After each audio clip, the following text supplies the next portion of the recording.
Hello guys, तो मैं आप लोग के सामने लेके आ गया हूँ पैरासाइट के एक नया एपिसोड नंबर 16। और जिन लोगों ने भी मेरा चैनल अभी तक सब्सक्राइब नहीं किया है वो मेरा चैनल सब्सक्राइब कर लें। और वीडियो को ज़्यादा लंबा ना खींचते हुए स्टार्ट करते हैं। तो let's start the intro. You got to know now it's how we I get that just for being you must be absolute better that we do not even have anything in their peace. Maybe then let's say you go watching us there thinking that someday we will be that. इस episode के पहले scene में हमें उसी बंदे को दिखाया जाता है जिस पे वो मिगी से फाइट करने के लिए रेडी होता है।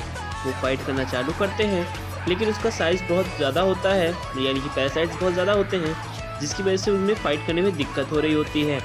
मिगी कहता है कि हमारे पास कोई परफेक्ट प्लान नहीं है, जिसकी वजह से हमें यहाँ से भागना होगा। कि वो भागते हैं और भागते भागते नीचे देखता है कि उसके तीन पैरासाइट होने की वजह से वो बहुत स्लो दौड़ रहा है। जिसके बाद मिगी कहता है कि वो काफ़ी स्लो है, तब तक हमें कुछ टाइम मिल जाएगा उससे बचने के लिए। जिसके बाद वो दोनों एक जगह थक कर बैठ जाते हैं और मिगी बोलता है कि हमें कोई परफेक्ट प्लान चाहिए। कि तभी उनके सामने से जो गाड़ी निकलती है वो बंदा उसी से गुलाटियाँ मारते हुए बाहर आता है और खड़ा होता है, लेकिन बैलेंस सही न होने की वजह से गिर जाता है और उसकी गर्दन टूट जाती है। तभी वो अपने गर्दन को सीधा करते हुए कहता है, चलो फिर से फाइट करना चालू करते हैं, इस बार भाग मत जाना। जहाँ पर वो मिगी से फिर से फाइट करता है, लेकिन इस बार शिनची और मिगी ने प्लान बना लिया होता है कि कैसे उसे फाइट करना है। और शिनची उसे एक कट मारने में कामयाब हो जाता है, लेकिन वो देखता है कि मिगी उसके जस्ट पास में है, जिसकी वजह से शिनची अकेला पड़ गया।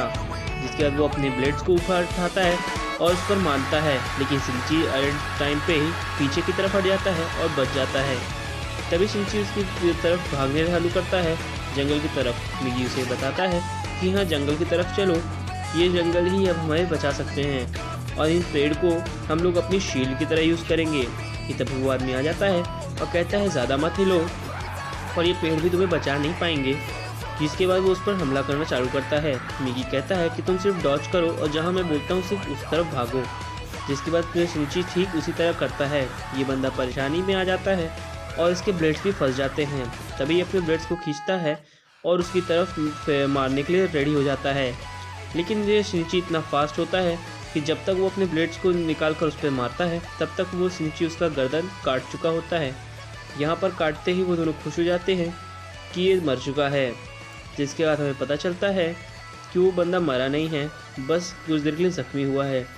तभी उसे मिगी उसे बताता है कि सॉरी शिनची, मुझे सेंस करने में थोड़ी गलती हो गई। यहाँ पर इसके पास 3 नहीं 5 पैरासाइट्स हैं। जिसके बाद वो अपने हाथ से अपने हेड को रीजनरेट करता है और जो उसका हेड नीचे पड़ा था वो उसे उठाकर फिर से अपने बॉडी में स्टोर कर लेता है। इसके बाद उसका बॉडी फिर से रीजनरेट हो जाती है और वो देखता है कि उसने उसके शहर के मेयर का रूप ले लिया है। शिनची जब ये देखता है तो उसकी आंखें फटी की फटी ही रह जाती हैं और वो कुछ नहीं कर पाता, कुछ नहीं कर पा रहा होता। जिसके बाद वो उसे देखता है कि वो आसमान में छलांग मार रहा है और चारों तरफ कूद रहा है। जिसके बाद वो उस पर हमला करता है। शिनची देख नहीं पा रहा होता क्योंकि वो इतना फास्ट होता है। जिसके बाद शिनची उस पर मारता है और उसके पैर पर एक चोट लग जाती है। शिनची उस हमले से बच तो जाता है, लेकिन मिगी कहता है अब हमें यहाँ से भागना होगा क्योंकि वो बहुत ज़्यादा शक्तिशाली हो चुका है। जिसके बाद ये लोग वहाँ से भागने ही ठीक समझते हैं। ये लोग भाग निकलते हैं, लेकिन पीछे तरफ देखता है कि वो उसका ब्लेड आ रहा है और उसके पैर पे एक ज़बरदस्त कट मारता है। जिसके बाद शिनची लंगड़ाने लगता है, लेकिन कैसे भी करके वो उस जगह से बाहर निकलने में कामयाब हो जाता है और मेन रोड तक आ जाता है। जिसके बाद मिगी अपने हाथ को नॉर्मल करता है, शिनची अपने हाथ को नॉर्मल करता है और हमें दिखाया जाता है कि वो बंदा उछलता हुए आता है और अपने पैर को कंगारू जैसे कर लेता है और फास्ट दौड़ने लगता है। यहाँ पर शिनची उसे गाड़ी को रोकने की कोशिश करता है, लेकिन वो रुकती नहीं गाड़ी। जिसके बाद मिगी अपने आप को ट्रांसफॉर्म करता है। जिसके बाद वो उस गाड़ी को पकड़ता है और शिनची को बिल्कुल सुपरमैन की तरह हवा में उड़ाकर ले जाता है और वो उस गाड़ी के अंदर बैठ जाते हैं। बैठने के बाद वो लोग देखते हैं कि जो बंदा उनका पीछा कर रहा था, यानी कि उसके शहर का मेयर, वो इतनी स्पीड से दौड़ रहा होता है कि उस गाड़ी को भी पीछे कर रहा होता है, क्योंकि वो 60 किलोमीटर प्रति घंटे की रफ्तार से दौड़ रहा होता है। यहाँ पर वो गाड़ी का ड्राइवर उस बंदे को दौड़ते हुए देख लेता है और मिगी से फाइट करते हुए भी देख लेता है। जिसके बाद वो इतना डर जाता है और कहता है कि ये 60 किलोमीटर प्रति घंटे की रफ्तार से चल रही गाड़ी को भी कैसे मात दे सकता है। जिसके बाद मिगी उसके अंदर गाड़ी के अंदर घुसता है और उसकी देखता है कि वो काफ़ी घबराया हुआ है। जिसके बाद वो ज़्यादा उससे परेशान ना करते हुए उसकी गाड़ी का स्टीयरिंग घुमा देता है। जिसके बाद उसकी पूरी फट जाती है और उसके हाथ में आ जाती है और 4 की 8 हो जाती है। सॉरी, यहाँ पर देखता है कि गाड़ी डिसबैलेंस होने की वजह से सामने से जो आ रही गाड़ी होती है वो पैरासाइट से टकरा जाती है और इतना ज़ोरदार टकराती है कि उसका हाथ उस गाड़ी से छूटकर दूर निकल जाता है। जिसके बाद वो गाड़ी भी डिसबैलेंस हो जाती है। यहाँ पर ये मिगी शिनची के ड्राइवर जो होता है वो उसे गाड़ी को रोकता है और बोलता है सॉरी। और इसके बाद मिगी यहाँ और शिनची यहाँ पे छुपते हैं। जिसके बाद ये आदमी खड़ा होता है और ये दोनों कहते हैं कि हमने एक पैरासाइट को मार दिया। जिसके बाद वो खड़ा होते कहता है कि मुझे खून की ज़रूरत है क्योंकि मेरा काफ़ी सारा खून बह चुका है। जिसके बाद वो पास खड़े आदमी को उसके गर्दन खा लेता है और सामने खड़े वाले आदमी को काट कर उसका खून पी लेता है। इसके बाद हमें एक अपार्टमेंट दिखाया जाता है और इसके बाद हमें एक डिटेक्टिव को दिखाया जाता है जो कि काफ़ी घबराया हुआ होता है इस इंसिडेंट के बाद। यहाँ पर मैं अभी नहीं पता चलेगा कि ये इतना घबराया हुआ क्यों है, जबकि यहाँ पर 2 पुलिस ऑफिसर आते हैं और डिटेक्टिव से पूछताछ करते हैं। जिसे उसकी फैमिली के बारे में पूछते हैं। जिसके बाद वो वहाँ पे रोने लगता है और ज़ोरों ज़ोरों से चिल्लाने लगता है उस रूम के अंदर।